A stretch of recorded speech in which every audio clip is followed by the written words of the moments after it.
Hello everyone. Today is going to be a quick one, so decided I would change the format just a teeny bit.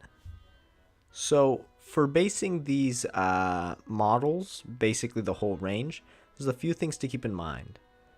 First of all, you can do just the basic texture itself. It's not too bad to just paint straight on, but for me, I wanted to kind of add my own texture to it. So what I'm doing is mixing a 1-to-1 ratio of spackle or wall sealant and tile grout. And neither of them have any kind of especially dangerous or special chemicals involved. It's basically just like standard kind of medium density sort of thing. A few things to keep in mind when you're applying this though. If you want something more professional or like something maybe intended for the hobby that you'd prefer to use, there's Vallejo's Earth texture, and it's basically the same thing. I just kind of like this one because I got 2 tubs of it, so that'll last me a very, very long time. You can find the tile grout and spackle or filler at your local hardware store, hopefully. They should probably have something like that. You could use only spackle or, something else, or just leave it bare, whatever you like. But something to keep in mind is you don't want an enormous amount unless you want to create like really rocky, uneven ground. You want to keep it kind of low so that when it comes to the bases and the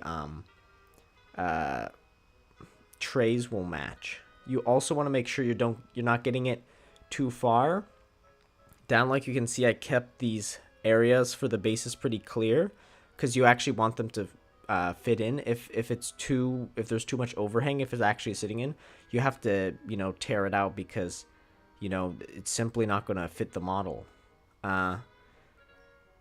Also, you want to clean the rim of the model. Like you have the texture and then there's that kind of smooth drop off part. Make sure that smooth drop off part is almost completely clean, so that way it can actually sit comfortably and you won't have to worry about it actually failing to fit any of the slots. You can design it for a single one, but that means you have to put in the same one every single time, which is quite a problem, so keep that in mind. Now for the brown, I used a very, very cheap liter of craft paint basically, and you don't have to use anything very special, right? It's essentially just take some dark brown, stick it on there. It does jump around a little bit, I'm sorry about that, but basically you can get little sanded rocks from outside, bake it in the oven, or just leave it out to dry. Make sure there's nothing that'll get moldy, and then you want to stick it on there. You can either paint them or kind of leave it a natural color. I used to paint them, but then I realized the natural colors kind of add a little variety to it, so I would recommend doing that. Then you'd add just like a dark wash to it, and now to break up the tones and kind of add more brightness, I'm taking a mixture of the base color, that darker brown. Then I have a lighter brown and some kind of a fleshy tone. All of these are just craft paints, and I just stuck them all down there. And so what I'm doing is basically just stippling on a bunch of different mixtures, and what that'll give me is a very nice variety of tones. So that way when I'm actually using the and you also want to color match. So make sure you do all the same steps on the miniatures base. You can see they're pretty similar right now, which is good. If they're too different, it's going to look really ugly. So make sure you follow the same steps. Maybe use the same colors when you're applying all these different aspects to your basing. Now for the flocking, I just took a little bit of paint and kind of stippled it on there and just did like a semi-decent cover like near between the feet, and then I do a kind of a light dusting around the edge of it. And what I'm gonna do is, unless there's like very cracky and kind of rocky places of texture, I'm gonna put mainly lighter flock kind of scattered around, and then I'm going to put on the kind of mid-tone flock just all over it. So what you want to make sure you do is leave the PVA. You thin it down a little bit, but not so that it's running, because you don't want it all in the basing where you're going to place the models. It gets really irritating if you have too much stuff down there, so be careful about that. One thing I did mention before was you want to make sure the front arrow and the different arcs, like the different lines sticking out of the corners, are at least somewhat visible, if not very distinct, because it makes it a lot easier to play with. The model facing helps with the direction, but you do want to be able to at least see the lines, so when you stick your ruler down, you don't have to argue with your opponent about the visibility and where the actual arc is going. Now I dusted off the I put on the different tones, and now I'm just gonna spread the grass all over. I'm just using a newspaper, so that way nothing gets glued to the table. And what you can do is take all that leftover flock when you shake it off, and then just put it back in your tub. You don't have to throw it away. You'd lose a lot of flock doing that.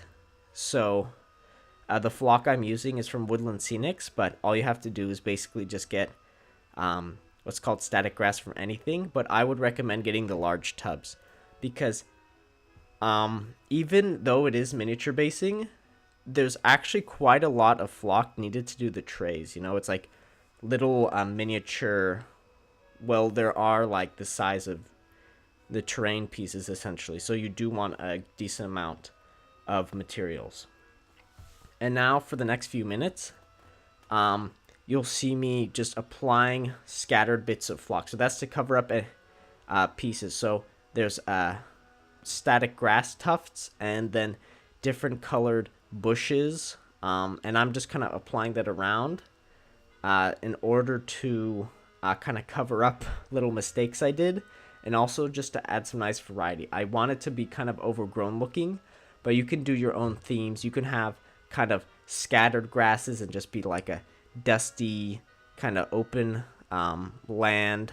You could have farmland. You could even have like maybe a path running through the unit. You can be really creative about these things, but it just kind of depends on how much effort you want to put in. And I would say make sure you base these minis, because I heard so many people complaining about the gray trays during the Kickstarter. If you don't want to base them, I would recommend at least taking that like a cacao brown or whatever, that kind of darker brown, and at least covering the base with that. But I do recommend basing your minis. It's definitely something you shouldn't forget, and it really adds a lot of character to your models. Even if it might seem generic to you, it's just so much better. It's the same thing with painting your miniatures in the first place. Just putting in that extra effort and getting a really, really nice look to things. So if you have any other questions, leave it in the comments below. There's quite a bit going on here, I know, and hopefully you can see that I didn't do too bad of a job. If you get the texture where you don't want, just make sure you scrape it off before you do all these other steps, so that way you don't have to paint things back on again. It is quite a bit of a hassle to do so. And then just for the finishing touches as well, you want to make sure after you do everything, you carefully just go with that original brown if you'd like, and just clean up that edge there to get a very nice final finish. I would say it might be a good idea to actually prime the plastic in order for the colors to go on really, really well, so that way you don't have to worry too much. You could even do like a brown primer actually, and so that way when you prime, you don't have to do the base colors. They'll come on very smoothly, and you can paint things very quickly and easily. So that is the final unit. I know that the tutorial isn't out yet, but if you like how they look, stick by, and in 2 weeks I'll be showing those off. I hope you enjoyed, and I'll see you guys for the next time.